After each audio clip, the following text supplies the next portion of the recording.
یہ کلام جو میں پیش کر رہا ہوں، ایک سے ایک کلام آپ حضرات نے پیش کیا اور عقیدت چھلک رہی تھی. ظاہر ہے دیکھیں مولا علی پر جو اندر سے دل سے محبت کرتا ہے اور ولایت علی پہ کاربند ہے، وہ اپنا کلیجہ نکال کے رکھ دیتا ہے. اس محبت کا اندازہ دنیا نہیں کر سکتی.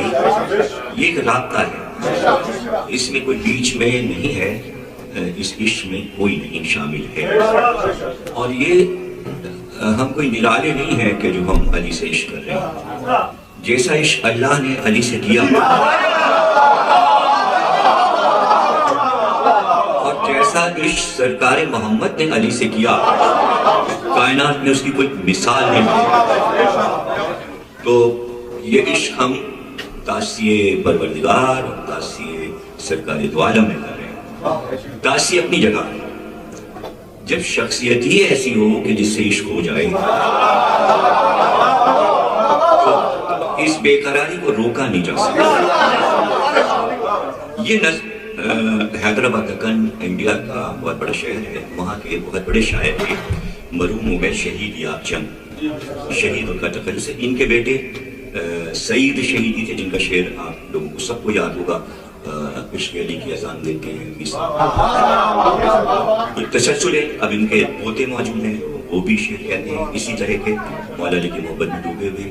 اور ان کے گھر کی خصوصیت یہ ہے کہ ان کے گھر کا جو امام باڑہ ہے اس میں وہ والا کرتا رکھا ہوا ہے جو امام سجاد پہنتے تھے. تو اس کی میں نے زیارت کی ہے اور پورا گھر جل گیا تھا ان کا ایک بار، لیکن وہ کرتا اسی طرح. تو لوگ جب جاتے ہیں تو زیارت کرتے ہیں. تو یہ جو کلام ہے مخمس ہے. 4 مصروں پر 5واں مصرع دہرایا جائے گا، بار بار آئے گا. یہ ہوا یہ کہ 1956 میں یعنی 56 میں مولا علی کے خانہ کعبہ میں ظہور کو 1400 سال پورے ہوئے ہجری حساب سے. تو یہ طے ہوا تھا کہ پوری دنیا میں یہ جشن بہت دھوم سے منایا جائے گا. تو نجف سے شروع ہوا تھا کہ نجف میں ہوگا اور انڈیا میں ہوگا یہ جشن. اور جو پاکستان میں طے ہوا معاملہ تو اس وقت رضویہ سوسائٹی جو کراچی کی تھی وہ تعمیر ہو رہی تھی، تو اس کا میدان بہت بڑا تھا کہ جس میں لاکھوں لوگ آ سکتے تھے. تو اس وقت راجہ صاحب احمد آباد موجود تھے کراچی میں، اور کمشنر اے.ٹی. نقوی صاحب تھے، اور کئی منسٹر، کئی آئی جی، کئی ڈی آئی جی سب مولائی تھے، جیسے قاضی نظر صاحب وغیرہ. یہ لوگ سب آئی جی، ڈی آئی جی سب مولا والے لوگ تھے. اور اسکندر مرزا صدر پاکستان تھے اس وقت. تو تمام دنیا کے شاعروں کو اس میں بلایا گیا تھا. جوش ولی آبادی صاحب نے 110 بن کا مسدس مولا علی پہ پڑھا تھا، اور 1.5 گھنٹے 2 گھنٹے مجمع نے جوش صاحب کو داد دی تھی. اور اگر آپ طلوع فکر پڑھیں تو آپ دم ہو جائیں کہ جوش صاحب نے حدیث قدسی کو اور نہج البلاغہ کو نصب کیا ہے کہ مولا کی آمد ہوئی کیسے.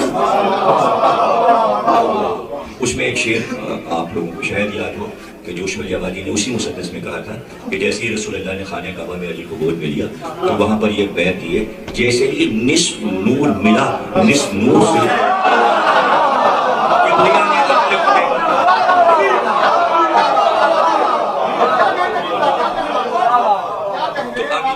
صدر پاکستان بیٹھا ہوا تھا تو سب پڑھ رہے تھے. اور ان سے پہلے ایک مسدس شہید یار جن نے پڑھا تھا، اور اس میں بھی ایسے ہی تھا، ان کا بھی مسدس چھپا ہوا موجود. اس سے پہلے یہ مخمس پڑھا تھا انہوں نے. لاکھوں کا مجمع تھا اور کم سے کم 250 علماء ایرانی اور عراقی کرسیوں پہ بیٹھے ہوئے تھے جب یہ کلام پڑھا گیا.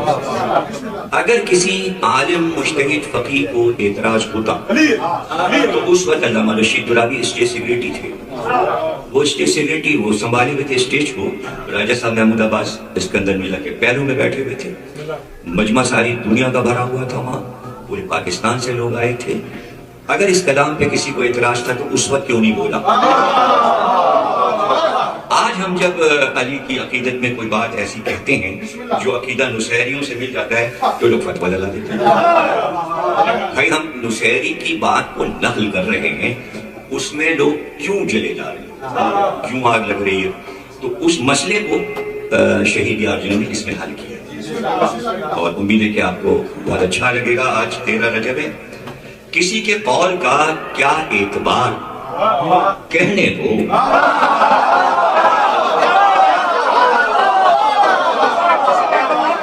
کسی کے قول کا کیا اعتبار, کہنے دو. تمہارے دل میں یہ کیسا غبار, تمہارے دل میں یہ کیسا غبار, کہنے دو. تڑپ رہا ہے دل بے قرار, کہنے دو. کسی کے دل پہ تمہیں اختیار, کہنے دو. علی کو کہتے ہیں پروردگار.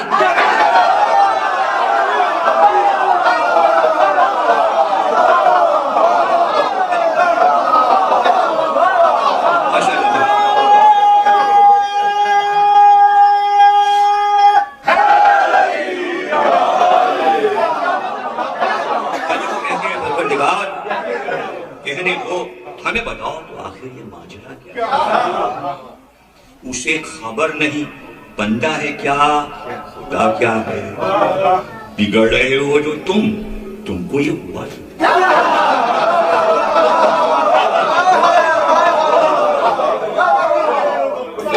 چوتھا مصرع ایک پورا فلسفہ ہے اور بالکل کلیئر.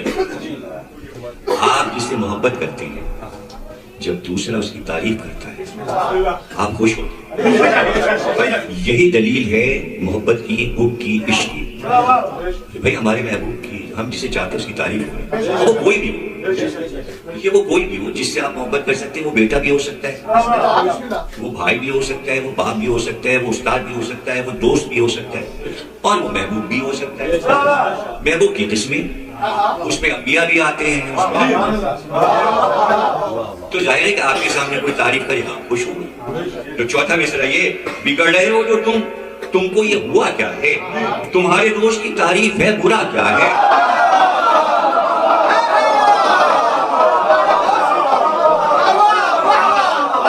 تمہارے دوست کی تعریف ہے برا کیا ہے, علی کو کہتے ہیں پروردگار. کہنے دو. اب یہ بات سنیے گا, سنا نہیں ہے یہ کسی نے یہ کیسے پوچھا کہ مشتاق خلافت تھا کون, کچھ تو بتا. کیسے پوچھا, مجنوں سے پوچھا کہ سقیفہ میں اصل میں کون تھا مشتاق, تو مجنوں نے جواب دیا کہ مشتاق خلافت تھا کون, کچھ تو بتا. پکارا عاشق شوریدہ سر میری لیلا.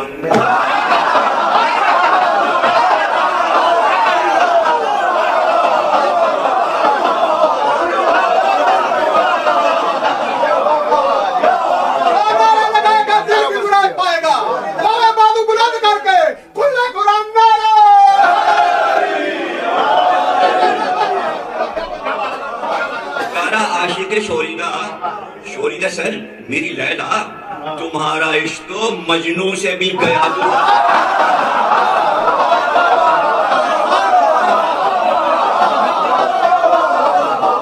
علی کو کہتے ہیں پروردگار, کہتے ہیں کمال عشق کی صورت میں یہ بھی جائز ہے.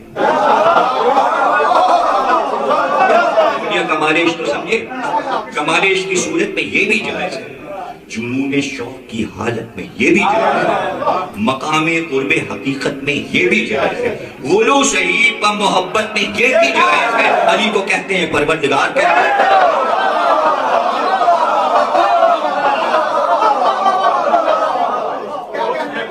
کسی کے شوق میں گر ہو گیا فنا ہوئی, قسم خدا کی نہیں اس کی انتہا ہوئی. کرے تو شمع سے پروانے کو جدا کوئی, خدا کہے سے بھی ہوتا ہے کیا خدا کوئی. علی کو کہتے ہیں پروردگار, کہتے ہیں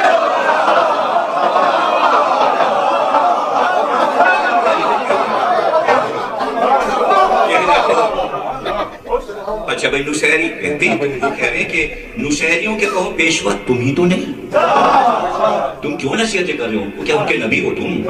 نصیریوں کے کہو پیشوا تم ہی تو نہیں, نبی تم ہی تو نہیں, رہنما تم ہی تو نہیں, سنو تو نائب خیر الولا تم ہی تو نہیں, بگڑ رہے ہو بتاؤ خدا تم ہی تو نہیں. علی کو کہتے ہیں پروردگار,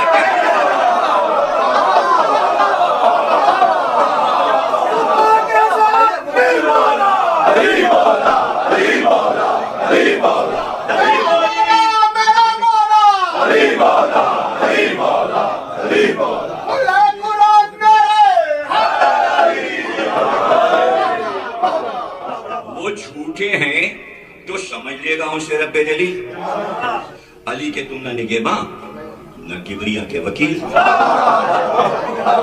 مانے کوئی، دیکھیں دلیل، نہ مانے کوئی تو بتاؤ اس کی کیا ہے سبیل؟ وہ کہہ رہے ہیں تو ہوگی بھی ان کے پاس کوئی دلیل، علی کو کہتے ہیں پروردگار، کہہ رہے ہیں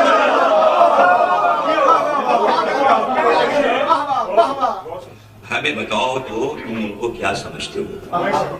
غلط ہے یہ جو نبی سے جدا سمجھتے ہو، مسیح سے انہیں کم یا سوا سمجھتے ہو، ہے ابتدا ہی غلط، انتہا سمجھتے ہو۔ علی کو کہتے ہیں پروردگار، کہنے دو خدا مسیح کو کہتے ہیں یہ سنا ہوگا، جس طرح نہیں کہتے، خدا مسیح کو کہتے ہیں یہ سنا ہوگا، نصیریوں کو نصارہ سے رابطہ ہوگا۔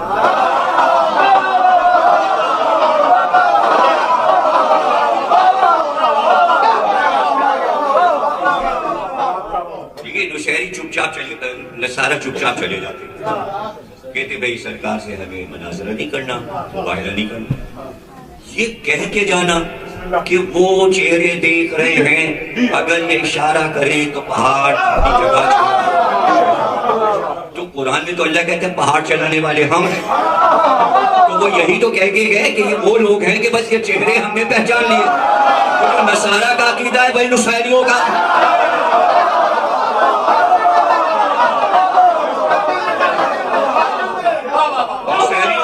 نصیریوں کو نصارہ سے رابطہ ہوگا، یہ کہہ رہے ہیں تو کہہ لو تو اس سے کیا ہوگا؟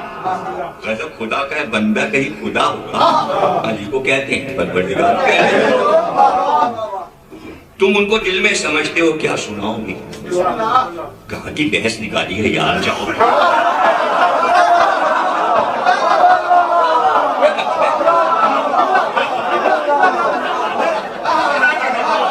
دل میں سمجھتے ہو کیا سناؤ بھی، کہاں کی بحث نکالی ہے یار، سنی ہوئی ہیں یہ باتیں، چلو ہٹاؤ۔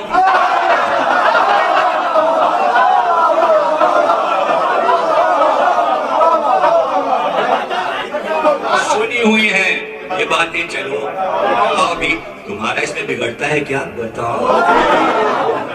کہتے ہیں پروردگار، کہتے ہیں قمر کو نور کا معدن سمجھتی ہے دنیا، اگرچہ آپ ہیں واقف نہیں قمر میں ضیا، سورج سے روشنی دے رہا ہے، کسی کے نور کے پرتوں سے یہ ہوا دھوکا، اسی طرح سے صفت کو انہوں نے ذات کہا۔ علی کو کہتے ہیں پروردگار، کہتے ہیں علی خدا ہی صحیح پھر بھی ایک کا بندہ ہے جو ہر صفت میں خدا کی طرح سے یکتا ہے، فقط وجود میں محتاج دوسرے کا ہے، وگرنہ اس کی خدائی میں یار شک کیا ہے؟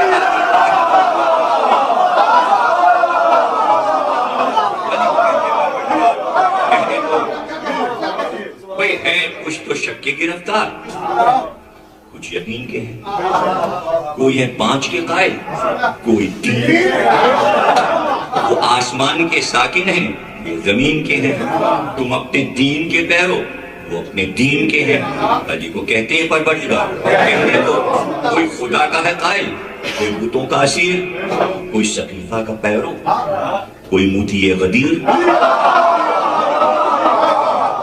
تم کسی کے ولی ہو نہ تم کسی کے ہو پیر۔ علی کو کہتے ہیں پروردگار، کہنے دو یہی بہت سے بہت ہے کہ فہم کا ہے قصور، وہ اپنی عقل سے بیچارے آپ ہیں معذور، کسی کے دین و عقیدے میں دخل کیا ہے ضرور، تمہیں تو وہ نہیں کرتے ہیں ماننے والے، تمہیں تو وہ نہیں کرتے ہیں ماننے پر مجبور۔ علی کو کہتے ہیں پروردگار، کہنے دو عجیب شے ہے عطا پاشی و خطا پوشی، برا ہے قول تو بہتر ہے بس گناہ گوشی۔ تم کو ہم نے کچھ سنا ہی نہیں، ہم آئے رہے ہیں کچھ نہیں سنا، بس اتنی بات میں ہو جائے کہ سبک دوشی جواب جاہل ناداں ہے، اگر وہ نادان ہے تو تم کہے کے لیے جواب دے رہے ہو؟ علی کو کہتے ہیں پروردگار، کہنے دو نبی کو صاحب تاج و سریر کہتے ہیں، علی کو اپنے نبی کا وزیر کہتے ہیں، علی کو نفس خدا قدیر کہتے ہیں، شہید ہم تو جناب امیر کہتے ہیں، علی کو کہتے ہیں پروردگار کہتے ہیں۔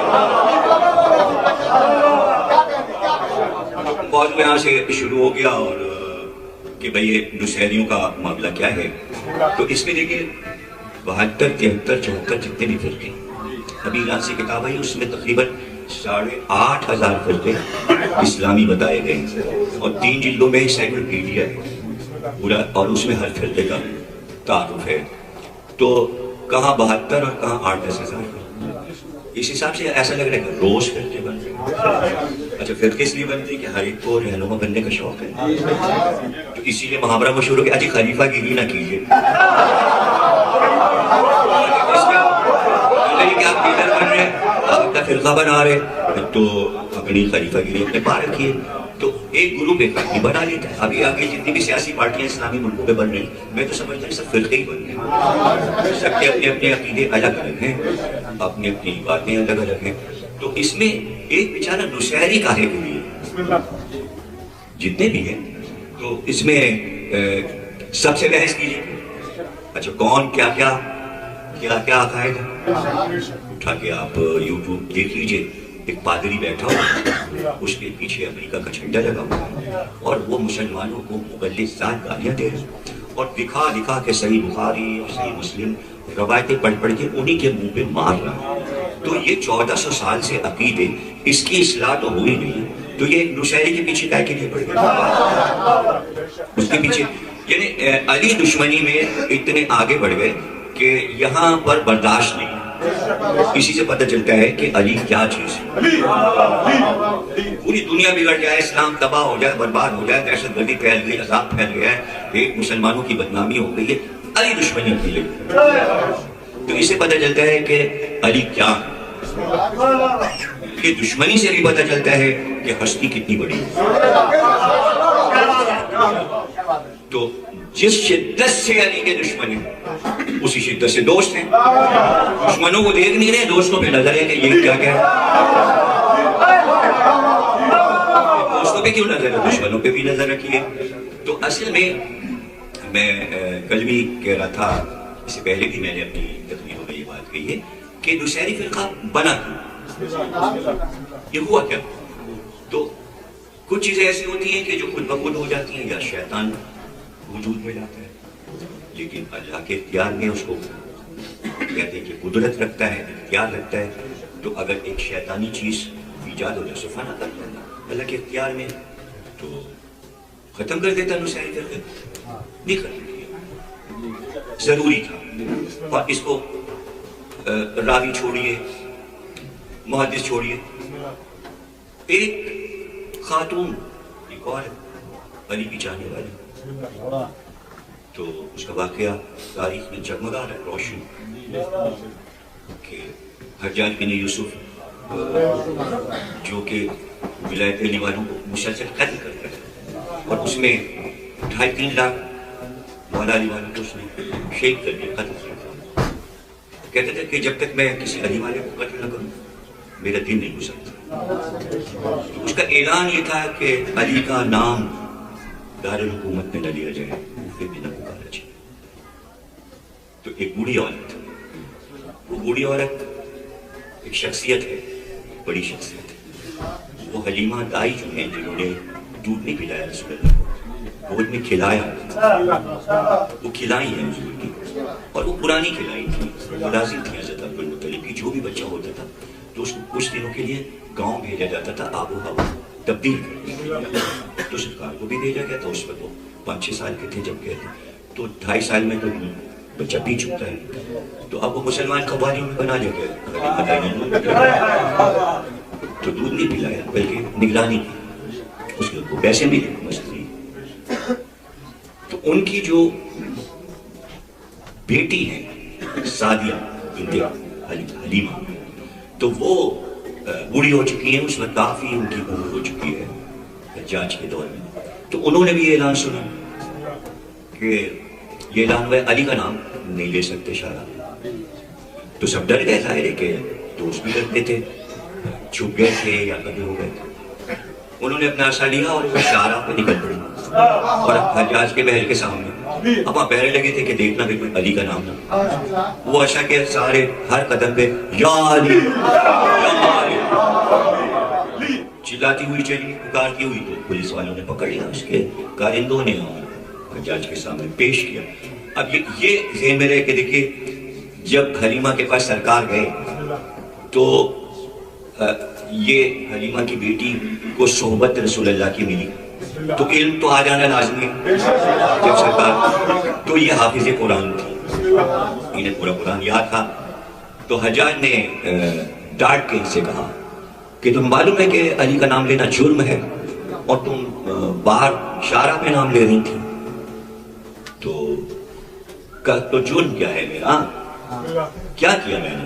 کہ تیری شکایتیں یہ ملی ہیں کہ تو علی کا نام خلفاء سے افضل بتاتی ہے، کہ جس نے یہ شکایت کی ہے بہت جھوٹا ہے،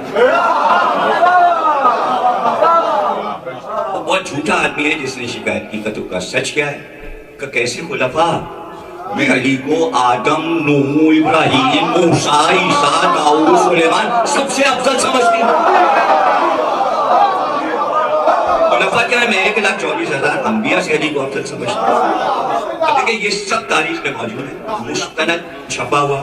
10 بار لاہور سے یہ کتاب چھپی ہے، 10 بار چھپی ہے اردو ترجمے کے ساتھ.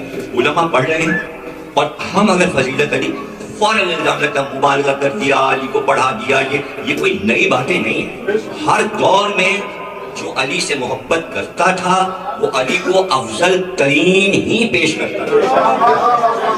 اور اس کی محبت کی دلیل یہ ہے کہ وہ اگر علی کو گھٹا کے پیش کر رہا ہے تو اس کے لیے باعث شرم ہے. اچھا میں اس میں جملہ یہ کہوں گا کہ جب رسول اللہ نے کبھی علی کو گھٹا کے نہ پیش کیا، اور اس کے اوپر چلے جائیے جب اللہ نے قرآن میں علی کو گھٹا کے نہ پیش کیا. ایک مقام تو قرآن میں جناب ایسا ہے کہ جس میں کہتے تھے شرک ہو گیا. ابھی آتے ہیں ہم سعدیہ کی طرف واپس آتے ہیں. بات آ گئی کہ اللہ کے ساتھ کسی کا نام نہ لو، شرک ہو جاتا ہے. یہ فارمولے بنائے ہوئے کمپیوٹر بھی چل رہا ہے، یوٹیوب پہ بھی چل رہا ہے، کتابوں میں بھی چل رہا ہے، محفلوں میں بھی چل رہا ہے. شرک ہو جاتا ہے، شرک ہو جاتا ہے. اللہ کے ساتھ کسی کا نام نہ لو، شرک ہو جاتا ہے. اور اللہ خود اپنے ساتھ کسی کا نام لو.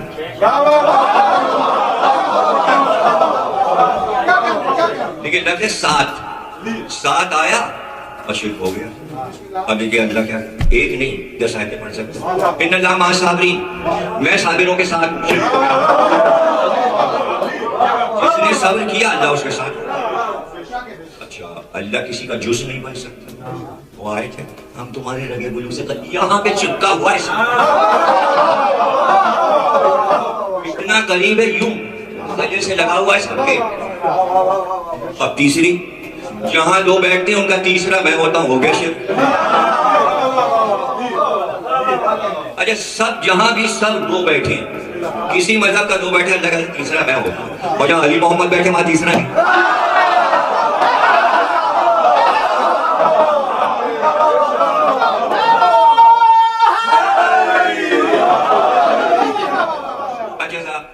علی کو رب نہ کہیے، اچھا نہ کہیے.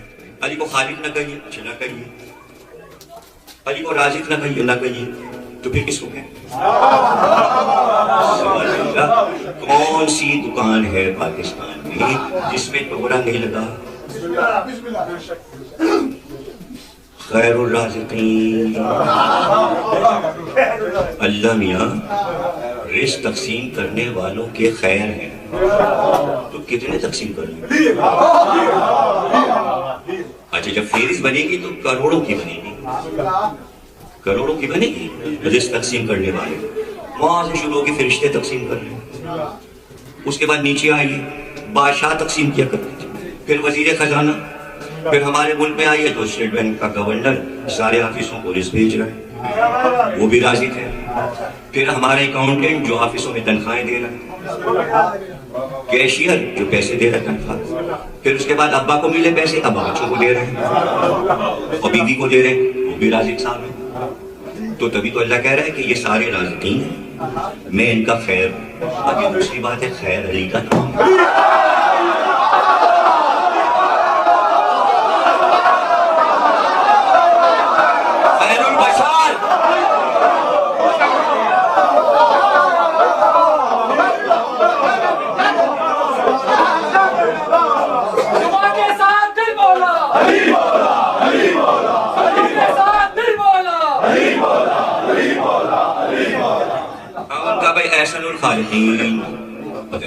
میں طریقہ ہوتا ہے کہ جو سب سے بہتر لفظ ہوتا ہے اسے احسن کہتے ہیں.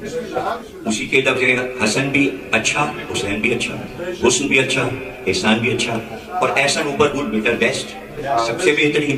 تو کہہ رہا ہے سب سے بہترین خلق کرنے والوں میں اب جو جہاز بنا ہے وہ بھی خالق، جو ٹی وی بنا ہے وہ بھی خالق، جو مشینیں بنا ہے وہ بھی خالق. اچھا سر دنیا میں کون سا آدمی ہے جس کی شادی ہو گئی اس کے بچے وہ خالق نہیں؟ اور اس کی خالق پر ہی تو جو ہے جشن منایا جاتا ہے کہ دولہا میاں خالق بن گئے. ابھی باپ کی تخلیق ہے بیٹا، دعویٰ تو یہ کریں گے نا. اچھا اب اس میں وہ فقہ ڈال دیجئے کہ وہ اللہ کرتا ہے اور یہ کرتا ہے اور وہ کرتا ہے. ہاں سب وہی کرتا ہے، لیکن کچھ بندہ بھی تو کر رہا ہے. اب بندہ جو کام کر رہا ہے تخلیق کا وہ اللہ کو نہیں کر سکتا.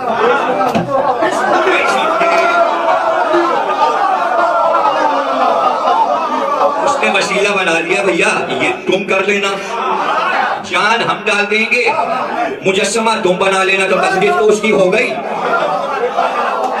آدم کا پتلا بھی فرشتوں نے بنایا تھا اور اللہ کی روح ہم ڈال دیں گے، لیکن نہ مجسمہ فرشتوں نے بنایا نہ روح اللہ نے ڈالی. یہ سارا کام مولا علی کا تھا. اچھا کیسے تھا؟ اس لیے کہ احسن الخالقین، خلق کرنے والوں کے احسن. تو ایرانی علماء وہاں ایسے تھے جو عقیدے والے تھے، لیکن وہ بدعقیدہ والوں کی وجہ سے بیچاروں کے ان کے اوپر بھی پردہ پڑ گیا، ان کے حسن پر، ان کے علم پر، ان کے عقیدوں پر.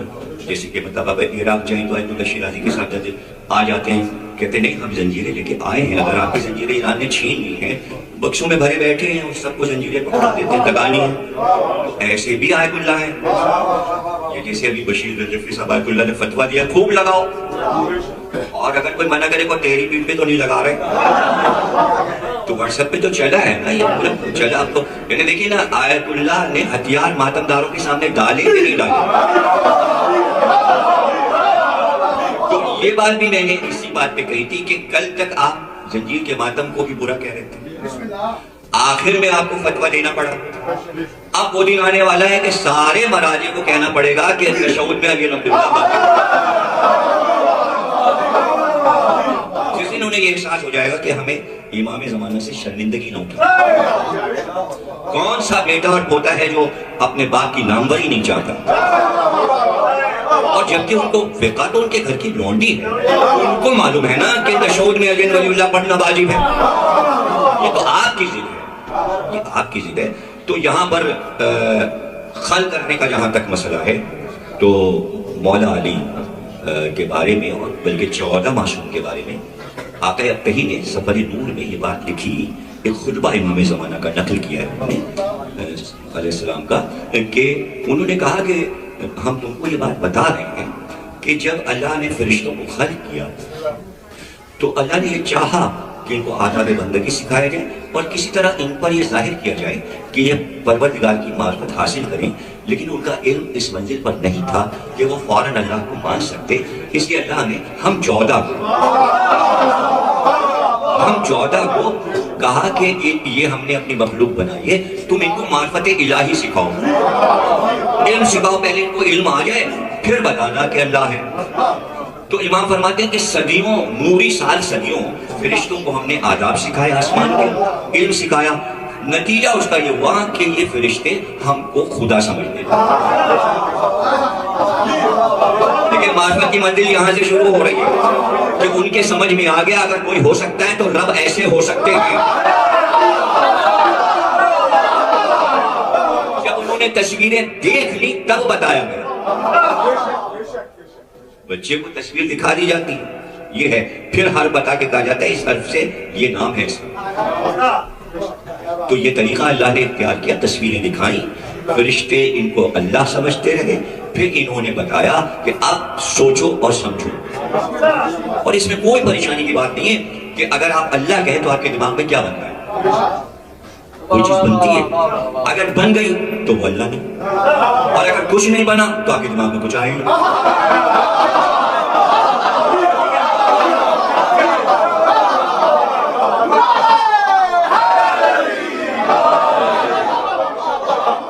اس لیے منے گا کہ ہم کو اپنے ذہن میں رکھو اور پھر اللہ کو. کشمیر ہماری رہے، نام اس کا رہے.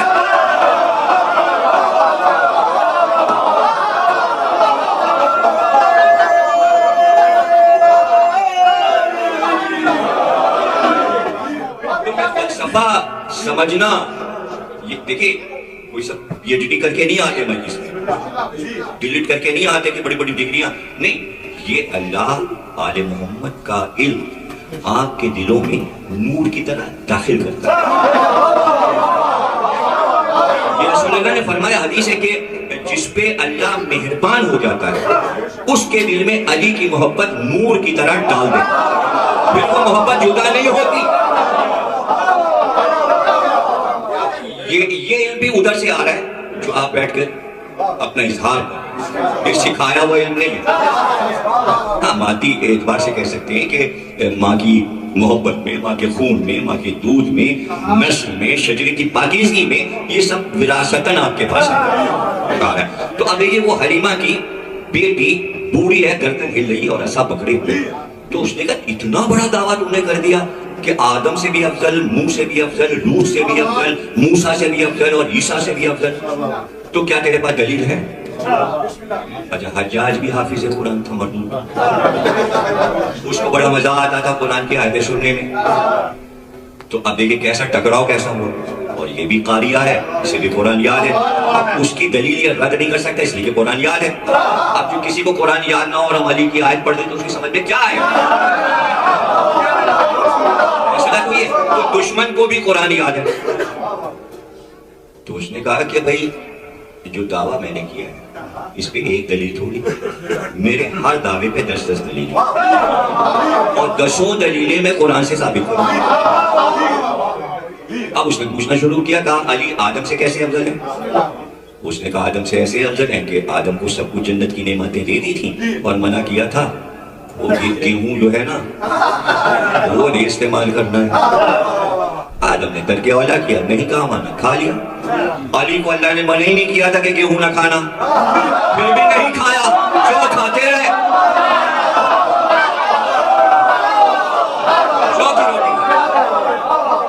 علی نے کبھی گیہوں نہیں کھایا، آدم سے افضل ہو گئے. کہاں صحیح کہتی ہے؟ اچھا یہ بتا نوح اور لوط سے کیسے افضل ہیں حضرت علی؟ کبھی تو نے قرآن پڑھا کہ اللہ نے کہا اے نوح اور لوط تم دونوں کی بیویاں بڑی خائنہ ہیں، یہ جاسوسی کرتی ہیں، تمہاری باتیں کافروں تک پہنچاتی ہیں. پتہ چلا قرآن میں 2 بیویاں ایسی ہیں جو نبی کی باتیں کافروں تک پہنچاتی ہیں.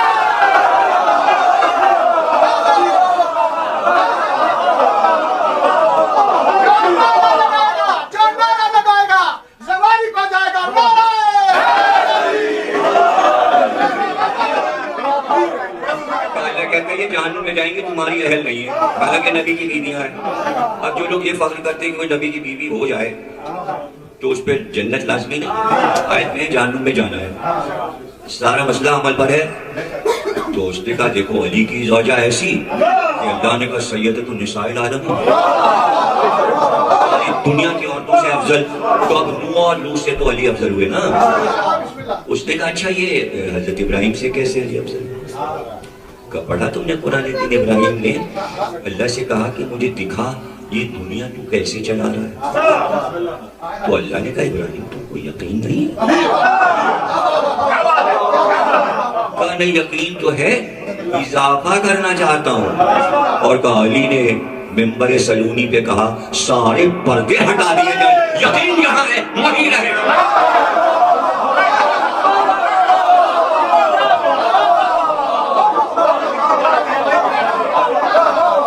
کی 3 منزلیں، حق الیقین، عین الیقین، صدق الیقین. علی یقین کی 3 منزل پہ فائز. اب وہ کہہ رہی ہے، اس نے کہا ہاں ہم نے مان لیا. اچھا یہ بتا موسیٰ سے افضل کیسے؟ کہا موسیٰ سے ایسے افضل ہے کہ اللہ نے موسیٰ سے کہا ہجرت کرو اور مصر چھوڑ دو. اب جب نکلنے لگے تو نہیں نکلے، دروازے پہ رکے. کہا پروردگار کیسے نکلوں؟ باہر تو سارے قاتل ہیں، میں جیسی بازار میں آؤں گا یہ ہمیں قتل کر دیں گے تو ہم کیسے ہجرت کریں؟ تو موسیٰ ہجرت کی راہ ڈر گئے، وہ گھر میں بیٹھ گئے، اللہ کہا تھا نکلو اور وہ نکل نہیں رہے تھے، اور یہاں 40 قبیلے مل کے شب ہجرت تلواریں لیے اور علی بستر پہ سو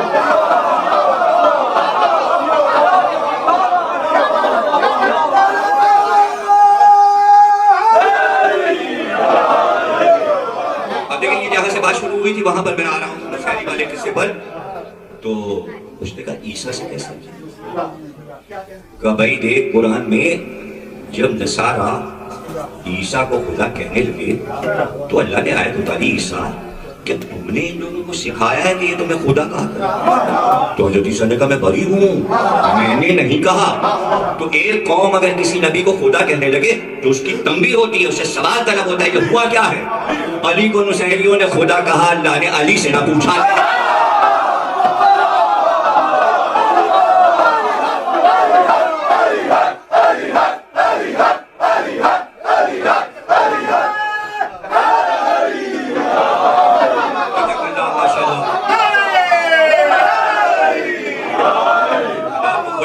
اور اسی طرح جشن مناتے رہے آپ، غیر ملکوں میں یہ رونق، اور یہ بھی مولا علی کا معجزہ سمجھیے۔ جلنے والے تو جانے کیا کیا ہے کہ پچھلے سال یہی جشن ہو رہا تھا، اس کو مہندی بنا کے جو ہے وہ ڈال دیا گیا۔ اتنا بدعقل اور کمعقل لوگ ہیں، دشمن جو ہے وہ کمعقل کتنا بدعقل بھی ہوتا ہے، بری عقل والا بھی ہوتا ہے کہ اس کی سمجھ میں نہیں آ رہا یہ مہندی کیسے ہو جائے گی۔ مہندی میں کالے کپڑے ہوتے ہیں، رونا ہوتا ہے، دقت ہوتی ہے۔ اور پھر دیکھیے ہندوستان کے لوگوں کو بھی یہ بات سمجھ میں نے سمجھائی، میرے کو فون آئے تو میں نے کہا آپ لوگ کیسی باتیں کر رہے ہیں، کیا ہو کیا گیا؟ پنجاب میں ہوا ہے؟ میں نے کہا نہیں پنجاب میں نہیں ہوا، یہ ڈنمارک میں ہوا ہے۔ ڈنمارک کے کوپنہیگن دارالحکومت میں امام باڑے کا نام ہے، تو اس میں وہاں جشن مولا علی 13 رجب کا ہوا ہے۔ اس کا میری سے کوئی تعلق نہیں۔ آپ یہ نہیں دیکھ رہے میں رنگین شیروانی پہنوں، میں 2.25 مہینے کالی شیروانی پہنے رہتا ہوں، ہمارے بچے ماتم دار پورا کراچی سیاہ ہو رہا ہوتا ہے، پورا پنجاب جہاں جائیں کالے کپڑے ہوتے ہیں۔ آپ کے سمجھ میں نہیں آ رہا، پھر میں نے ان کو تاریخ ان کی لکھنؤ کی سنانی شروع کی، اور میں نے کہا آپ کے 13 رجب میں جو باجے بجتے ہیں آسوی امام باڑے میں، اور جو جلوس ہاتھی پہ نکلتا ہے، آگے باجا نکلتا ہے پھول باڑی سے، اور جلوس مین روڈ پہ آتا ہے، شاہی دور سے نکلتا ہے، پھر آپ کی مہندیاں جو نکلتی ہیں 3-3 4-4 مہندیاں، اس میں باجے بجتے ہیں، بینڈ ہوتے ہیں، پھر ایران میں حضرت قاسم بنائے جاتے ہیں، دولہا ہوتا ہے، باجے بجتے ہیں۔ وہاں آپ نے کچھ اعتراض نہ کیا، 13 رجب کو مہندی بنا دیا۔ تو دیکھیے دنیا میں تمام باجے بجتے ہیں، میں جہاں جہاں گیا ہوں، عراق میں باجے بجتے ہیں، میں اتفاق سے ایران میں مارکیٹ پہ چائے پی رہا تھا ہوٹل میں کہ پتہ چلا امام صادق کی شہادت کا جلوس آ رہا ہے، اتنے باجے بج رہے تھے آپ یقین کیجیے جب میں باہر سے رکھا۔ پھر امام رضا کے روزے میں اوپر نوبت خانہ بنا ہے، اس میں شہنائی بجتی ہے، اس کے مائک روزے کے اندر لگے زری کے پاس، جس وقت وہ باجا بجتا ہے تو پورے روزے میں گونجتے ہیں شہنائیاں، اور ایک طرح کا باجا نہیں ہے، 50 طریقے کے شاہی باجے ہیں جو اوپر سے بج رہے ہوتے ہیں۔ اس پہ کبھی کسی نے فتویٰ نہ لگایا، اس لیے کہ اس کو یہ کہتے ہیں کہ بادشاہ کی نشانی ہے، جو بادشاہ ہوتا ہے اس کا نوبت خانہ ہوتا ہے، اور 5 وقت اذان سے پہلے یہ باجے بج جاتے ہیں۔ تو چونکہ کلچر سے دور ہیں اور دماغ میں یہ بٹھا دیا گیا کہ موسیقی حرام ہے۔ بھائی کون سی موسیقی حرام ہے؟ وہ موسیقی حرام ہے کہ جو آپ کو بے خود کر دے، وہ موسیقی جس کے لیے رسول اللہ نے اجازت دی، جب ہجرت کر کے مدینے آئے تو تمام بچیوں نے ڈف بجائے۔ خود میں شام میں موجود تھا، اس دن حضرت زینب صلی اللہ السلام علیہ کی ولادت تھی، تو لبنان کے اسکول کی بچیوں اور بچے دف لے کر روزے کے اندر دف بجا رہے تھے، بیوی کے روزے کے اندر، اس لیے کہ ولادت تھی، چونکہ امام نے کہا ہے کہ ہماری خوشی میں خوشی اور غم میں غم کرو۔ اب اگر آج کل کے بچے جو یوٹیوب پہ بیٹھے ہیں وہ فرق نہیں سمجھ پا رہے ہیں کہ غم کیا ہے اور خوشی کیا ہے، بھائی دونوں کو الگ کیجئے۔ یہ خوشی کی چیزیں عزاداری سے تعلق نہیں رکھتی، عزاداری سوا لوگ لینے کی ہے، ہر امام کی شہادت عزاداری ہے، لیکن یہ جشن کہلاتا ہے۔ 13 رجب جشن ہے، غدیر خون جشن ہے، 3 شعبان جشن ہے، 15 شعبان جشن ہے، 15 رمضان امام حسن علیہ السلام کی ولادت جشن ہے، 1 رجب 5ویں امام کی ولادت یہ جشن ہے، شب معراج جشن ہے۔ تو یہ سارے جشن خوشی کے ایسے مرکز ہیں کہ جس کے لیے حکم دیا گیا ہے کہ اس کی خوشی مناؤ۔ اچھا وہ مفادی جو چھپ چھپ کے آتے اتنے ایڈیشن، وہ بھی یہ بچے نہیں پڑھ رہے ہیں۔ افسوس تو یہ ہو رہا ہے کہ ایران پسند بچے ایران کی ہی کتاب نہیں پڑھ رہے۔ بڑے عالم کی شیخ عباس امی کی کتاب ہے وہ 10,000 بار ترجمہ ہوا ہے. اس میں غدیر کے اعمال لکھیں کہ غدیر کے دن کبھی آنسو نہ آنا چاہیے. دیکھیے میں عجیب بات بتا رہا ہوں. اسی مفادی میں شیخ عباس قمی آیت اللہ نے لکھا ہے کہ پورے سال پورے دن زیارت بادشاہ پڑھو امام حسین کی, صرف غدیر کے دن زیارت پڑھنا منع ہے. ایسا نہ ہو کہ زیارت پڑھو امام حسین کی آنکھ میں آنسو آ جائے. اتنی بڑی عید ہے کہ ہنستے ہوئے پورے دن گزارنا ہے. تو اب یہ دیکھیں, یہ جو ان کے علماء ہیں, یہ ٹائٹ ٹیوب باندھے ہوئے ہیں, اور یہ جو کم سے جا کے بس دیوار چھوئی انہوں نے کم کی اور بھاگا ہے. نہ یہ پڑھ لیں نہ یہ مطالعہ کر رہے ہیں. اس کا افسوس ہے کہ ان چیزوں کی ان کو خبر نہیں ہے. انہیں یہ چیزیں پڑھنی چاہیے, جاننی چاہیے, اور بہت ہی قریب سے معرفت حاصل کرنا چاہیے. ایک بوڑھی دیکھیے 100 سال کی ہو رہی ہے, تو اس نے کہا بھائی تو ایک سر کی بات کرتا ہے, میں بوڑھی ہوں, کاٹ لے. ایسے ہزاروں سر علی پہ قربان ہے. دلیل تو سن. پھر پڑھتی وہ, اس نے کہا میں ایک بات کہنا رہ گئی کہ عیسیٰ کو نصارہ خدا کہتے ہیں اور نصیری علی کو کہتے ہیں, تو اس میں کیا مسئلہ ہو گیا, تجھے کیا پریشانی. دوسری بات سن لے, جب عیسیٰ کا ظہور ہونے لگا آمد ہوئی, تو حضرت مریم مسجد کے اندر بیٹھی ہوئی تھی, جسے آج بیت المقدس کہتے ہیں, اس کے حجرے میں رہتی تھی, اور وہیں آثار ہوئے آمد کے کہ اب آئے عیسیٰ اور اب ظہور کیا. تو اسی وقت قرآن نے سب کچھ بتایا ہے کہ کیا صورتحال تھی. مریم رو رہی تھی اس لیے کہ ان کے مصائب تھے, وہ ڈر رہی تھی کہ شوہر نہیں ہے, بچہ ہوگا تو ہوگا کیا. معصومہ تھی وہ بی بی, اور 14 سال کی عمر تھی, انبیاء کے گھرانے کی تھی, گھر سے باہر نکلی نہیں تھی. اب یہ تو پروردگار ایک امتحان لے رہا تھا مریم کے ذریعے یہودیوں کا. آل محمد کا جو کچھ بھی امتحان ہوا وہ آل محمد کا امتحان نہیں ہے, آل محمد کے ذریعے منافقوں کا امتحان لیا گیا. یہی ہے پورا قرآن. تو کہتی ہے کہ اس وقت اللہ نے وحی کی, کہا مریم عبادت گاہ ہے میرا گھر, جلدی چلو نکلو, یہاں نہیں. اب دیکھیں مریم کیا کرے. یہ سچویشن ایسی ہے کہ جہاں مریم نے پہلے ہی کہا تھا, جب جبریل نے آ کے کہا اللہ نے کہا کہ تمہیں ایک بچہ دے, تو مریم نے اسی وقت جبریل کو جواب دیتے, یہ کیسے ہو سکتا ہے, ارے میں نے تو کسی غیر مرد کی شکل تک نہیں دیکھی ہے, کیسا بچہ. نہیں, اللہ نے طے کر دیا ہے. اور جبریل کہہ کے چلے گئے, ان کا کوئی سہارا نہیں, بے سہارا. اب اس بے سہارگی میں پھر ایک مصیبت آئی, گھر سے نکلو. کم از کم اللہ کا گھر پناہ گاہ کا ہوتا ہے, لیکن جہاں کوئی کسی کو پناہ نہ دے, جملہ میرا ضائع نہ کیجیے گا, جس کا کوئی نہیں ہوتا, ہر جگہ سے وہ نکالے ہٹو ہٹو, تو کم از کم وہ مسجد میں تو جا سکتا. بھائی اللہ کے گھر میں آ گئے, یہاں پانی, یہاں تو کوئی بھگانے والا نہیں ہے, اللہ کے گھر سے اللہ ہی بھگانے والا. اب کہاں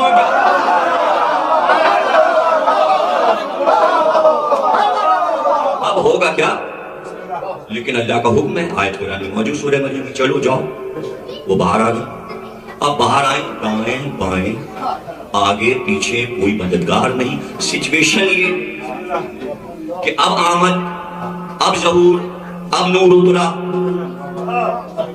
اور شارہ.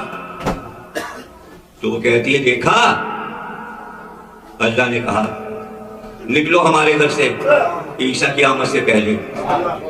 اور فاطمہ بنت اسد خانہ کعبہ میں آئی, اللہ نے نہیں کہا جاؤ, بلکہ کہا اندر آؤ.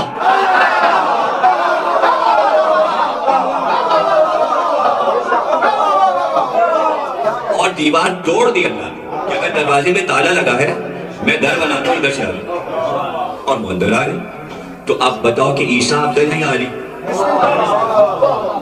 جا جھومنے لگا, وہ باہر آ گئی, اپنی بات ان کی پوری ہو گئی, معاملہ پورا ہو گیا, ان کا معاملہ پورا ہو گیا, دلیلیں انہوں نے قائم کر دی. ہمارے لیے ایک نئی دلیل سامنے آ کے رک گئی کہ اللہ نے اپنے گھر سے نکالا, اور جملہ یہی کہا تھا میں نے, آخری سہارا تو اللہ ہوتا ہے. اچھا, ہر ایک کے لیے ہوتا ہے, عیسائی ہو, یہودی ہو, جو اللہ کو مانگتا ہے, ہندو ہو, بھئی جو بھی جس کا بھگوان ہے. اگر دنیا کے سارے انسانوں سے درکار بھی, کہاں جائے محاورہ. اور بھئی جس کا کوئی نہیں اس کا پروردگار ہے, بھئی جس کا کوئی نہیں اس کا اللہ ہے, تو یہاں تو محاورہ غلط ہے. مریم کا کوئی نہیں تو اللہ بھی نہیں ہے نا, سامنے کی بات ہے, قرآن سے ثابت ہے. لیکن ناسخ التواریخ علامہ مجلسی امام کے حوالے سے, امام رضا علیہ السلام کے حوالے سے یہ ہے, جیسے ہی مریم باہر نکلی اور باہر آئی, دائیں دیکھا بائیں دیکھا، اللہ تو کہہ ہی چکا تھا میرے گھر سے نکل جاؤ، آسمان کو دیکھا زمین کو دیکھا اور ایک بار رخ کیا عراق، اور عراق کا رخ کر کے کہا اے آخری نبی کے نواسے حسین مریم کی مدد کرو۔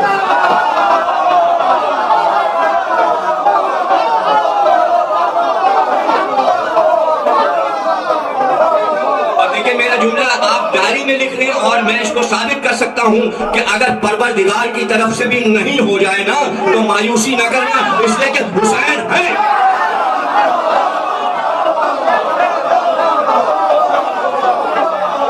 اور یہ ایک دلیل نہیں ہے کہ مریم پکار رہی ہے، مریم کو پہلے سے پتا تھا، انبیاء پکار چکے تھے، جہاں جہاں اللہ نے انبیاء سے کہا ہو چکا کام، وہاں ہر نبی نے پھر اللہ کو نہیں پکارا۔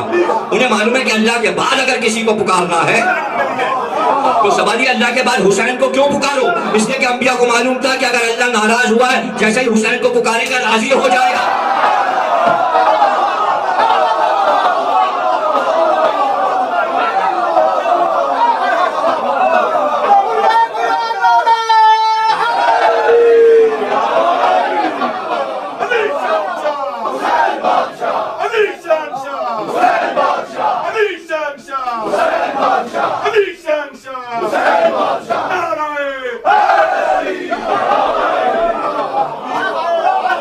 سب سے بڑی مثال جو قدرت نے خود دکھایا، بتایا کہ نجران کے آنے والے عیسائی اور اس میں ایک جوان راہی، وہ کہتا ہے بھئی تم بغیر ملے جا رہے ہو محمد سے، ہم تو مل کے جائیں۔ تو وہ جب مسجد میں آیا تو منظر یہ تھا کہ رسول اللہ کے زانوں پہ امام حسین کھڑے ہوئے اور ایک ہاتھ ننھا سا حسین نے گلے میں رسول اللہ کے اور دوسرے ہاتھ سے ریش مبارک پہ ہاتھ پھیرے اور وہ آگے بیٹھ گیا۔ اس نے کہا بھئی ہم جا رہے ہیں تو ہم نے سوچا کہ آپ کی زیارت کر لیں، اور اچھا ہوا کہ آپ کے نواسے حسین کی بھی ہم نے جن کو موبائل میں آپ کی گود میں دیکھا تھا، تو ہم یہ چاہتے ہیں کہ شادی کو کافی دن ہو گئے، بچہ نہیں ہے۔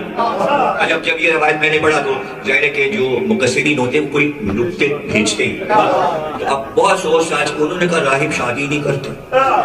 میں نے کہا احمق ہے، آج کے راہب نہ کرتے ہوں تو نہ کرتے ہیں، اس دور کے راہب کرتے تھے، اس لیے کہ موبائل کی جس نے تاریخ لکھی اس نے سارے جتنے راہب آئے تھے ان کی بیویوں اور بچوں کے نام لکھے۔ اس راہب کی بیوی کا نام سارا لکھا ہے، اس کے دونوں بچے بھی ساتھ آئے تھے۔ اگر بچے اور بیوی نہ ہوتے تو اللہ یہ جو کہہ رہا ہے ابنا نہ وابنا کو، تم بھی بیٹے لاؤ یہ بھی بیٹے لاؤ، وہ کہتے ہیں ہمارے بیٹے ہی نہیں ہیں ہمارے بیوی نہیں ہے، آج غلط ہو جاتی۔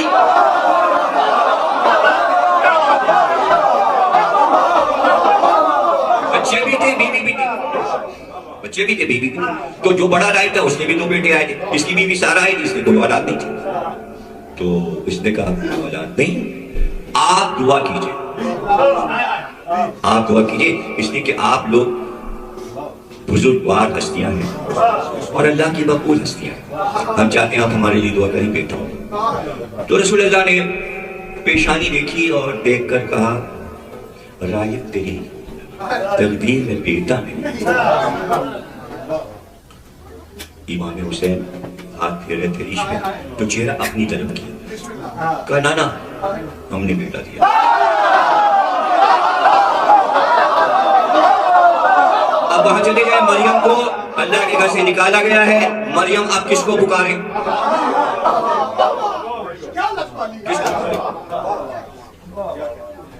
کہ ہزاروں سال پہلے جہاں ابھی امام حسین کا نام نہیں پہنچا کچھ تک پہنچا ہے، جیسے حضرت عیسیٰ سے 2000 برس پہلے سقراط تھا، یونان کا فلسفی، اس کو پتا تھا وہ مولا علی اور رسول اللہ اور امام حسین اور امام زین العابدین کا بھی نام جانتے۔ جب میں یونان گیا تو وہاں میں نے یہ ساری ریسرچ یونان کی پیش کی تھی جو میری نظر میں ہے یونان کی تاریخ میں، تو ہر آدمی نہیں جانتا، تو اس وقت قصے میں قصہ ہو جاتا ہے۔ تیمور ایک بہت مشہور بادشاہ ہے اور وہ ہندوستان کا فاتح، اور وہ شیعہ نہیں تھا، حنفی سنی تھا، اور اس نے لکھا ہے اس کے تیموری جو اس کی سمجھ ہے، وہ کہتے ہیں میں نے ہندوستان پہ حملے کا ارادہ کیا تو رات میں خواب میں مجھ سے کہا کہ پہلے نجف جاؤ، پہلے مولا علی کی زیارت کرو پھر ہندوستان پہ حملہ کرو۔ تو میں نے اپنے پیر کو خط لکھا جن کا میں مبلغ تھا، تو پیر نے مجھ سے کہا کہ تیمور لنگ بس یہ سمجھو کہ جیسے سقراط نے اپنے شاگردوں سے کئی ہزار برس پہلے ایک سوال کیا تھا، اور وہ سوال یہ تھا کہ اس نے شاگردوں سے یہ پوچھا کہ یہ بتاؤ کہ آسمان سے قضا یعنی موت کے تیر چلے اور تیر چلانے والا پروردگار ہو اور تیروں کا رخ بندوں کی طرف ہو۔ پھر سے سن لیجیے سقراط کا سوال، ہزاروں سال پرانا۔ قضا یعنی موت کے تیر آسمان سے چل رہے ہوں، وہ تیر اللہ خود چلا رہا ہو، ان تیروں کا رخ بندوں کی طرف ہو، اب بتاؤ بندے کس کو پکارے؟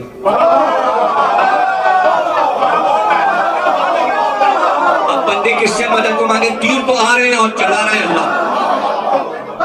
اور سقراط بہت بڑا فلسفی ہے، تو اس نے پیر سے پوچھا کہ اس کا جواب، کہا بھائی اس کا جواب کوئی دے ہی نہیں سکا، ہزاروں سال گزر گئے لیکن جواب آیا۔ جو ہمارے پیر ہیں جن کی ہم ولایت پر ہیں انہوں نے جواب دیا۔ تیمور نے کہا وہ کون؟ کہا مولا۔ جب سے تیمور مولا علی کا قائل ہوا اور نجف زیارت کر کے گیا اور وہاں خواب دیکھا کہ تو جا فاتح ہوگا۔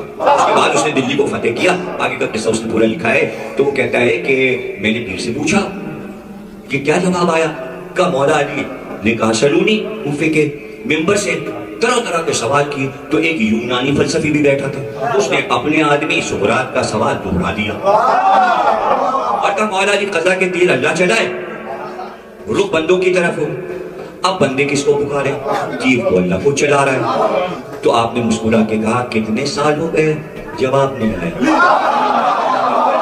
2500 برس ہو گئے کہ آپ جواب سن لے، اس کا جواب کتابوں میں نہیں ہے، اس کا جواب تیرے گھر میں ہے۔ جب ماں باپ بچے کو تھپڑ مارتے ہیں تو محلے والے کو نہیں پکارتا، ماں کے دامن سے لپٹ جاتا ہے۔ اللہ ہی کو پکارو۔ اس وقت تک حسین کا نام نہیں آیا تھا تو اللہ ہی کو پکارو، جب حسین کا نام آ گیا تو اللہ نے کہا اب حسین کو پکارو۔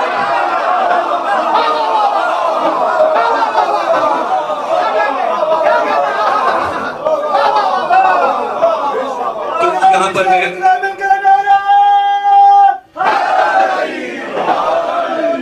احترام کروں کہ مریم نے پکارا، کہتے جیسے ہی مریم نے پکارا ہے آخری نبی کے نواز سے میری مدد کرو، تو زمین گوڑیے کی طرح لپٹی۔ تے عرض کا معجزہ کہتے زمین کو لپیٹ دینا، عظیم ہستی کے لیے یہ معجزہ کہتے ہیں۔ زمین لپٹی اور مریم نے اپنے آپ کو کربلا میں پایا، فرات کے کنارے۔ اب قرآن پڑھ لیجیے سورہ مریم، فرات کا کنارہ، اللہ کہتا ہے فرات کا کنارہ ہے، یہ کھجوریں لگی ہیں، یہ میٹھا پانی ہے، کھجوریں ہلاؤ، کھجوریں کھاؤ۔ وہیں پر اس کربلا کی مٹی پر عیسیٰ آئے۔ دنیا یہ راضی نہ سمجھی کہ کربلا کی مٹی پہ چونکہ آمد ہوئی اس لیے مسیح بن گئے۔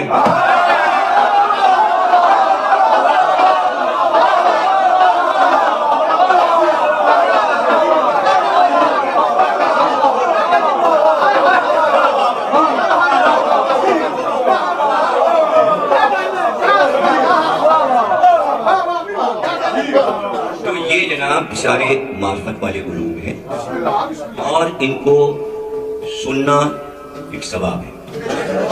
ارحل المطالب اہل سنت کی کتاب، اس کو ایک چیپٹر ہے، پڑھ ڈالیے۔ ثواب، ذکر علی کا ثواب سینکڑوں حدیثیں آپ کو ملیں گی۔ عبداللہ ابن عباس مستند راوی، انہوں نے رسول اللہ سے سنا اور بتایا۔ انہوں نے کہا کسی نے قلم سے اگر علی کی ایک فضیلت لکھ دی اب قیامت تک وہ مٹائے نہیں مٹے گی، اور اس کا ثواب اس کی نسلوں میں قیامت تک۔ اس کے باپ نے ایک حدیث لکھی تھی، اس کا فرمایا کہ اگر ایک حدیث کسی محفل میں کوئی سی بھی حضور کی حدیث دوہرا، اگر تم نے عمر میں ایک بار ایک ہی حدیث پڑھ دی، اب تم نے پڑھ دی، یہ تمہاری اولاد کی برکت کے لیے کام، اور اس کا ثواب اتنا ہے کہ نسلوں میں ثواب جائے گا۔ تو بھائی ولایت علی کا ثواب ہی اتنا ہے کہ اٹھارے نہیں اٹھتا، بیان کیے بیان نہیں ہوتا، اچھا کہنے والا سچا ہے، نبی ہے، اللہ ہے۔ اب یہ بتائیے یہ سب ہم چھوڑ کیسے دیں؟ کیسے چھوڑ دیں؟ اچھا چھوڑ دیں، کمی کر دیجئے۔ کمی کیسے کر دیں؟ جب سرکار کا ایک جملہ موجود ہے کہ دیکھیں غدیر خون کا خطبہ اگر کوئی غور سے پڑھ لے، میرا شرح ولایت علی چھپ بھی گیا اور یوٹیوب پر بھی، اس کی ایک تقریر میں میں نے پورا خطبہ پڑھ دیا۔ میں نے کہا یہ جھنجھٹی ختم ہو جائے ٹکڑوں میں نے پورا خطبہ اس میں پڑھ دیا۔ پورا خطبہ پڑھ دیا، ایک ایک لفظ پڑھ دیا، پھر بعد میں شرح کر دیا میں نے، وہ یوٹیوب پہ پڑھا، آپ سن سکتے، اسے چھپا کے بھی بانٹ دیا میں نے، پھر اشرے میں بھی ہے وہ موجود۔ میں کہتا ہوں دنیا میں اس سے بڑے فضائل علی کے اب بیان نہیں ہو سکتے، اور نہ اس سے بڑی دلیل ہو سکتی ہے۔ جسے سمجھنا ہے وہ ہم کو کچھ نہ کہے۔ حضور نے پورا سورہ پڑھا، بسم اللہ الرحمن الرحیم، الحمدللہ رب العالمین الرحمن الرحیم مالک یوم الدین ایاک نعبد و ایاک نستعین اهدنا الصراط المستقیم صراط الذین انعمت علیہم غیر المغضوب علیہم ولا الضالین۔ پڑھ کے کہا یہ پورا سورہ، مڑے اور موڑ کے کہا علی تمہاری شان میں۔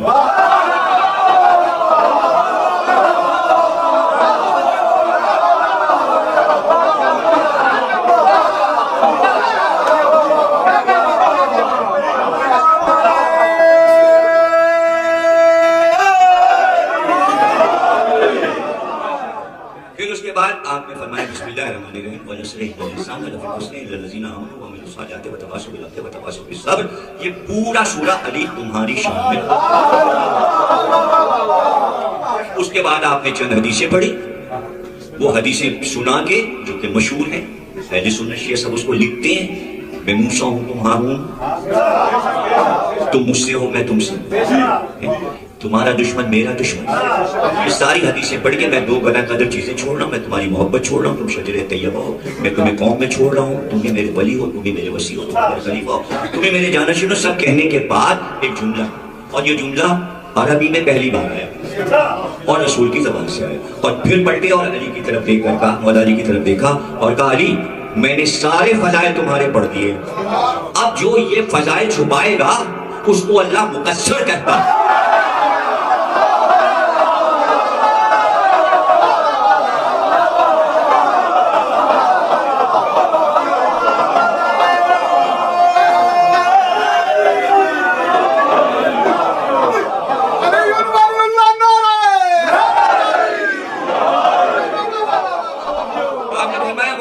تمہارے فضائل گھٹائیں گے اور چھپائیں گے، لیکن جو محبت کریں گے وہ بیان کریں گے، اور جب وہ بیان کریں گے تو وہ ڈریں گے نہیں، ڈریں گے نہیں۔ اس بات کو مولا علی نے اپنے اصحاب کو بتایا۔ دیکھو پوری امت نے رسول اللہ کی بیعت کی، لیکن کچھ لوگوں کی بیعت امت کی بیعت سے الگ ہے، وہ بھی سن لو۔ سب نے رسول کے ہاتھ پہ بیعت کی کہ ہم آپ کی محبت اور اللہ اور نماز اور روزہ اور حج و زکوٰۃ ہو گئی، بیعت ہو گئی۔ مولا فرماتے ہیں لیکن سلمان، ابو ذر، حذیفہ، جابر بن عبداللہ انصاری اور عمار یاسر، انہوں نے بیعت کی، شرط رسول اللہ کی کچھ اور تھی۔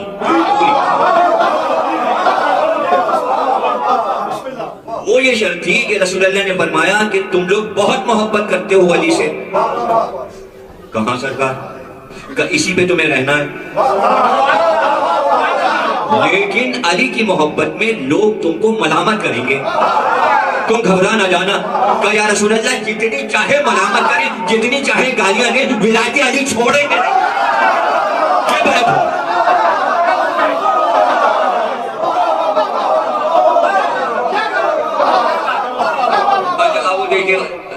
اتفاق سے قسمت سے وہ کمپیوٹر ایجاد ہو گیا، ان کو جو سمجھ میں تو وہاں لکھ کے چلے جاتے ہیں۔ پہلے تو گھر پہ آتے ڈرتے تھے پٹ پٹانا جائے، مجلس میں ہمت نہیں پڑتی تھی کہ یہ سب ماتم دار جو ہے زنجیریں چلاتے کہ ہم پہ نہ کام چلاتے۔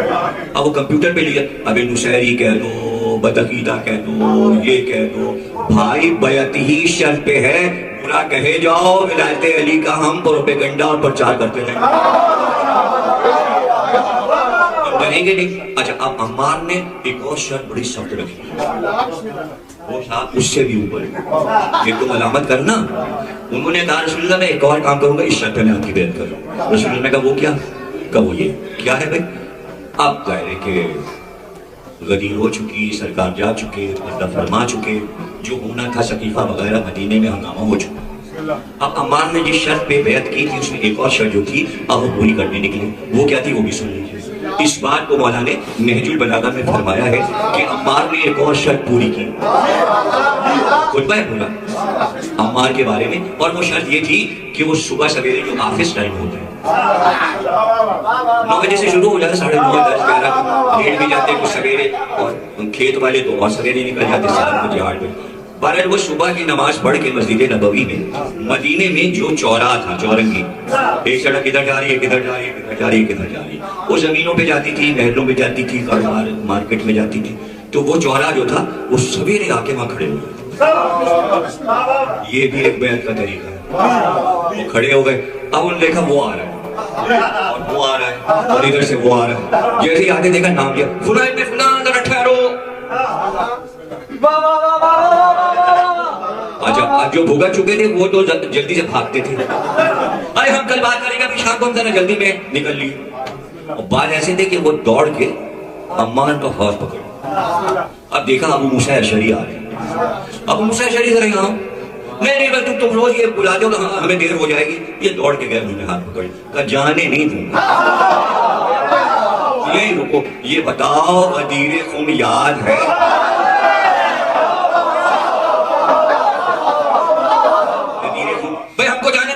ہم کو پریشان نہیں کیا کرو ہمارے یہاں سے. نہیں تم بتاؤ واقعہ غدیر میں علی کی خلافت کا اعلان ہوا تھا یا اب پکڑے میں اور وہ چھوڑا رہے ہیں. اتنی دیر میں مولا علی آ گئے. اس لیے نہج البلاغہ میں واقعہ یہ آ گیا. مولا نے آگے کہا ماں ارے جانے بھی دو اس کو، اسے جانے دو. کہ مولا کیسے چھوڑ دوں اس لیے تو تھا اپنا غدیر، اقرار کیوں نہیں کر رہا؟ کہا ماں بات یہ ہے کچھ لوگوں نے اتنا دین لیا ہے جس سے ان کی دنیا چل سکے. شکوہ کیا ہے بابا؟ پورا دین لیا کس نے ہے؟ جس سے ان کی دنیا چل رہی، اتنا دین لیا ہے. اب شکوہ کیا؟ اچھا صاحب یہی بیعت جابر بن عبداللہ انصاری نے کی تھی. بوڑھے ہو گئے، ڈنڈا لیا، دیکھا نماز پڑھ کے اب سب بیٹھے. نمازیوں کی عادت ہوتی ہے ادھر کی بد ادھر کی بد، وہ پڑوس میں کیا ہوا یہاں کیا ہوا، یہ کیے بغیر جب تک غیبت نہ کر لے نماز کا ثواب ہی نہیں. اس کی خبر اس کی خبر اس کی خبر. اب بیٹھے بس جابر آ گئے، ڈنڈے کو زور سے مارا زمین پہ اور کہا کیا بیٹھے ہو، جاؤ اپنے گھروں میں، پڑھ لیے تم نے، عبادت کر لی، اب جا کے اپنے بچوں کی پرورش ولایت علی پہ کرو ورنہ وہ بدماش نکلیں گے.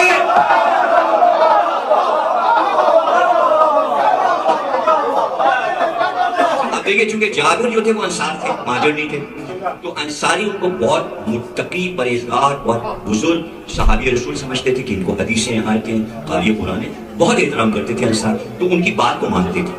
جب 7 ہجری میں خیبر فتح ہوا تو جابر کے معاملے کو سارے انصار نے کہا آج آزمانا ہے، اور اپنے سارے بچے جو کہ 7 سال 6 سال 8 سال کے تھے سب کو دولہا بنایا، سر کے اوپر امامہ باندھا، شملہ لٹکایا، دولہا بنا کے سجا دیا، پھر گدے پہ بٹھا لیا اور لے کے چلے. اور بچوں سے راستے بھر یہ کہتے رہے دیکھو فاتح خیبر آ رہا ہے، خیبر فتح کر کے. اور جیسے ہی آمد ہو لشکر کی تم سب اشارہ کر کے بتا دینا وہ ہے علی. اگر تم نے علی کو نہیں پہچانا تو سزا ملے گی، سزا ملے گی. اب سب کو بٹھا لیا. اب جناب کیا جشن تھا جب مولا علی مدینے میں، تو بچوں نے چیخنا شروع کیا بابا وہ ہے علی، بابا وہ ہے علی، ہم نے علی کو پہچانا، وہ ہے علی. تو جب اتنا شور ہوا تو سب کے اباؤں نے اپنے بچوں کو اتار کے پیار کیا اور کہا اگر تو نہ پہچان پاتا تو پتہ ہے کیا کرتے، کندھے سے کھینچ کے ٹانگ پہ ٹانگ رکھ کے ایک ٹانگ چیر کے یہ کہتا ہے یہ تیرے ماں کی خطا ہے، تم نے یہ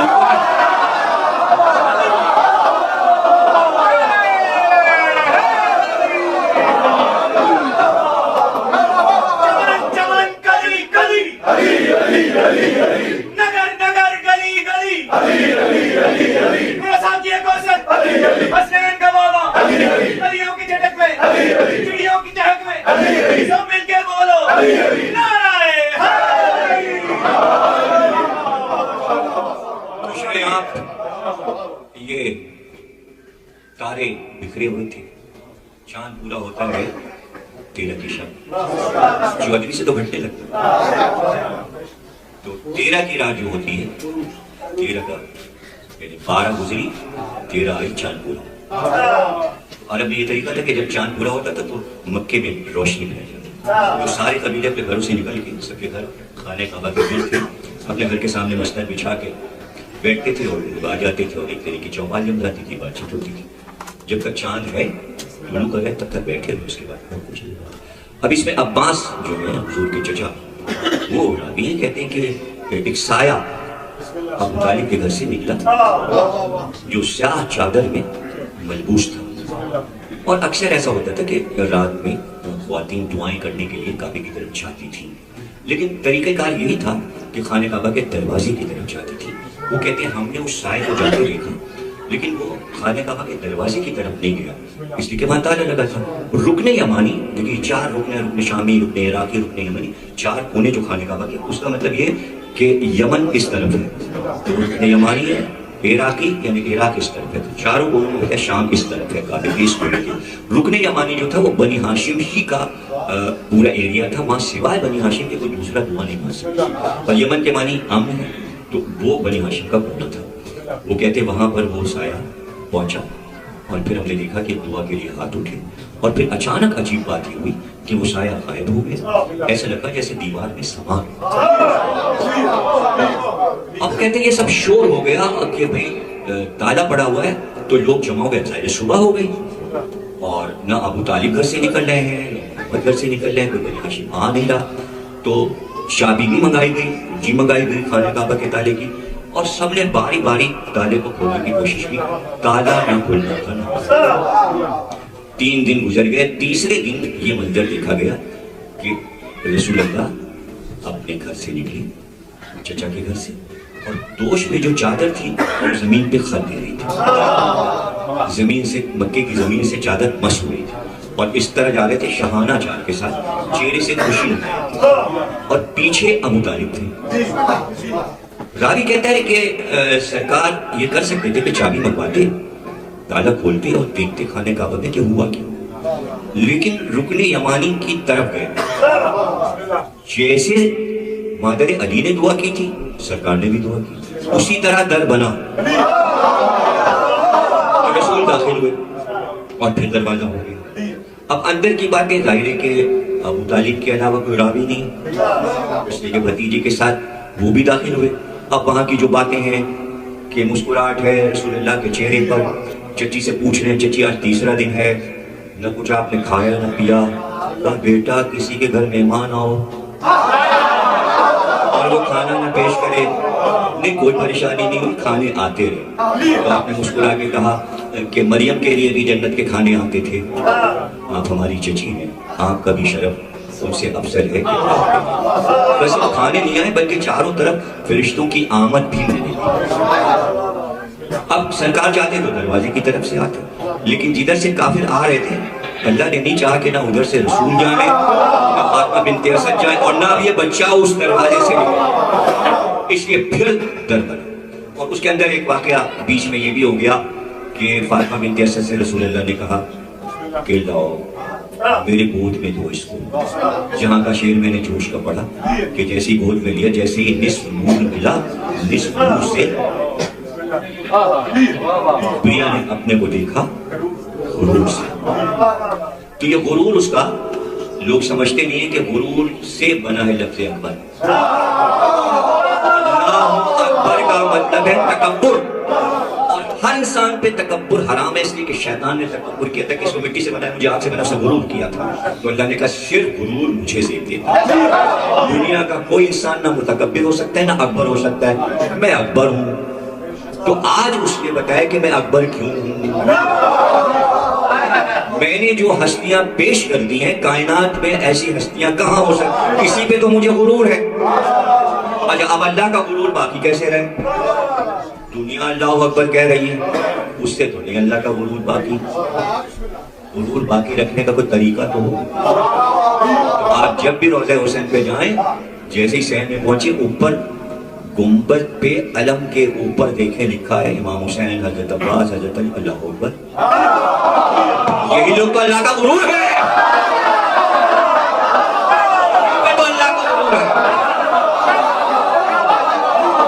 کروڑوں انسانوں کا سمندر ہے، یہ اللہ کا غرور ہے. اللہ اس لیے کسی نے امام صادق علیہ السلام سے پوچھا کہ مولا جب امام حسین کے روضے پہ پہنچتے ہیں تو جیسے ہی دروازے پہنچتے سامنے زری نظر آتی ہے، اتنا دل چاہتا ہے سجدہ کر لیں. اندر سے ایسا ہو رہا تھا کہ بس سجدے میں گر جاؤ. کیا کریں مولا، دل کو کیسے روکیں؟ زری کے سامنے سجدہ کریں، کہا ہٹ کیا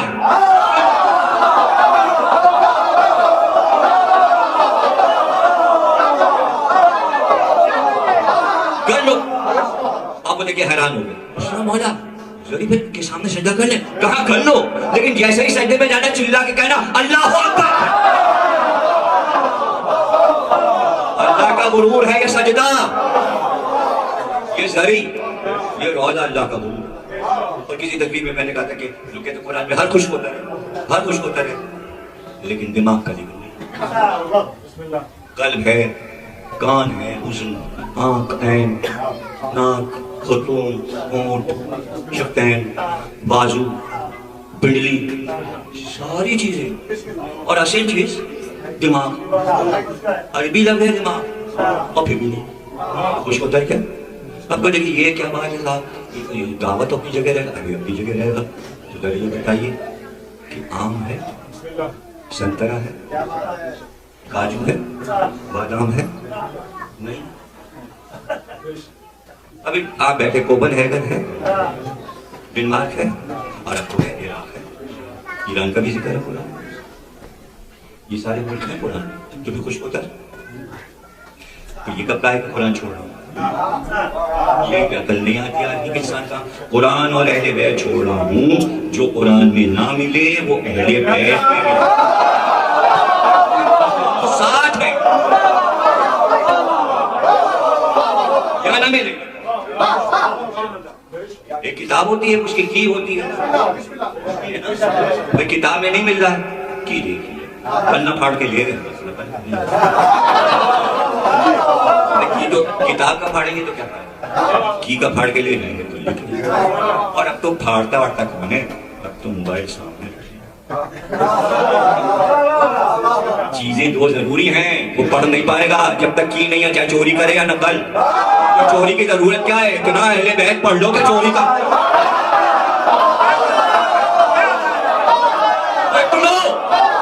مجلس میں بچوں کو لٹا دو. تو نقل کرنے کی کیا ضرورت, جہاں سے مجھے بچہ بتا دے گا. اس کی دلیل کچھ یاد, 14 نام یاد کر لینا آسان نہیں ہے بھائی. اپنی نسل کے پردادا کا نام لوگوں کو یاد نہیں ہوتا, یا رسول سے مہدی تک یوں فر بچہ.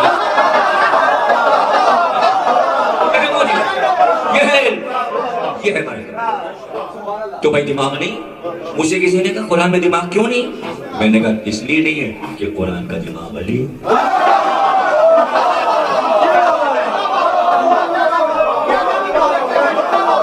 ذکر نہ کر کے بتایا کہ یہ قرآن ہے میرا کلام, اس کا دماغ علی.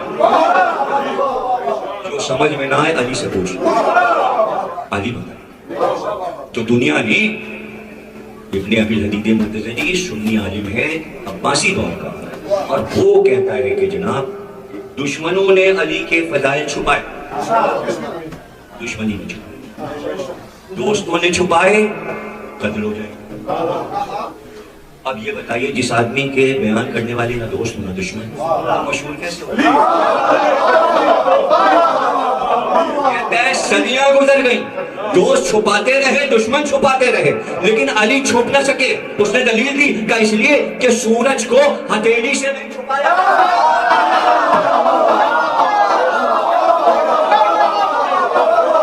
شیعہ سنی ہتھیلی کے برابر ہے, علی سورج کے برابر, ہتھیلی کے برابر. اب اگر سورج کا حصہ بننا ہے, علی تو سورج ہے. تو امام صادق سے پوچھا گیا, کسی نے آگے کہا رہے صاحب یہ تو دیکھیے کرتے تو علی علی, اور گناہ نے ملوث. امام ایسے بیٹھے ہوئے. علل الشرائع کتاب ہے شیخ سنو قائد اللہ کی, آخری حدیث ہے علل الشرائع کی. جہاں کتاب ختم ہوتی ہے اٹھا کے پڑھ لیجیے گا, آخری کتاب ختم ہوتی ہے, ڈھونڈنا نہیں پڑتا. اور 10 بار کتاب کراچی سے اور لاہور سے چھپ چکی ہے, اردو میں بھی موجود ہے, عربی میں بھی موجود ہے, اور بہت بڑے عالم کی موجود, وہ حدیث لکھ رہے ہیں. امام ایسے بیٹھے تھے, امام کچھ نہیں ہوئے. اس نے کہا آپ سن رہے ہیں یہ جو ولایت علی اور مولا علی اور یہ آپ کا نام لیتے ہیں, یہ جوا کھیلتے ہیں, شرابیں پیتے ہیں, یہ جانے کس کس چیز میں ملوث ہیں, گناہوں میں ملوث ہیں. تھک گیا کہتے کہتے, جتنے عیبیات تھے کہہ چکے. جب وہ چپ ہو گئے امام نے آنکھیں کھولی, چہرہ اٹھایا, کہا کہہ چکا یا ابھی کچھ بات ذمہ دار نہیں. شیخ سنو علل الشرائع میں نقل کر رہا ہوں, یہ نہ کوئی کہ ضمیر اختر نے اپنی دل سے بنا کے سنا دیا، کتاب کا حوالہ دے دیا ہے، بڑے عالم کہہ چکا کہ میں تو سب کہہ چکا، کہ تو نے اپنی سب کہہ دی نا، اب باہر نکل اور مدینے میں جا کے ایک ایک سے کہہ دے کہ میں نے یہ سب کہا تھا جعفر صادق سے، انہوں نے جواب یہ دیا، اس کے باوجود وہ ہمارے یہاں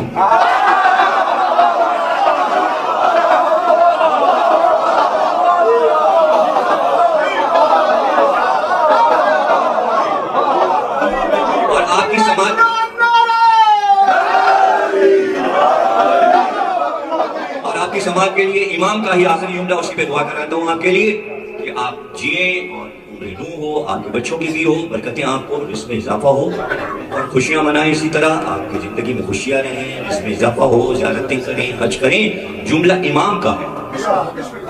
اب دوست بھی تو بیٹھا تھا، اس نے کہا مولا وہ چلا گیا ڈاک کے گئے کسی کیا ہے، دوست بیٹھا تھا، اس نے کہا مولا ہم آپ کے ہیں، آپ ہمارے ہیں، مولا اس کی دلیل سنائیے۔ کہا بتاؤ جب سورج نکلتا ہے تو اس کی کرنیں کہاں جاتی ہیں؟ کہا پوری دنیا میں پھیل جاتی ہیں۔ کہا جب سورج ڈوبتا ہے تو کرنیں کہاں جاتی ہیں؟ کہا سورج میں واپس۔ کہا تم ہماری کرنیں ہو، ہم آفتاب ہیں۔